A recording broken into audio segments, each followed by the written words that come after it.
रहीम अस्सलाम वालेकुम, मैं हूं गुलफाम चौधरी। आप देख रहे हैं मेरा यूट्यूब चैनल। आज हम मौजूद हैं ज़मान पार्क और यहाँ हम लोगों से बात करेंगे उनके क्या जज्बात हैं खान साहब से के लिए, वो क्या पैगाम देंगे और मीनार पाकिस्तान पे जलसे के हवाले से क्या जज्बात रखते हैं, उनसे बात करते हैं। अस्सलाम वालेकुम। वालेकुम सलाम व रहमतुल्लाह। ये बताइएगा आज क्या जज्बात लेके आए हुए हैं खान साहब के लिए? मैं अपनी पूरी आवाम को आज अपील करूँगा, जो मरने से डरता नहीं है वो कभी हारता नहीं है। हारता वो है जो मरने से डरता है।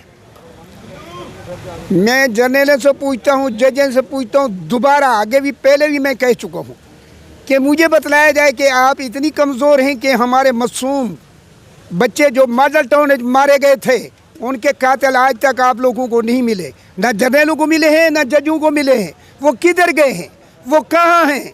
आवाम पूछ रही है। इस वजह से आवाम जो है बागी होती है और नून ली के जिन्हें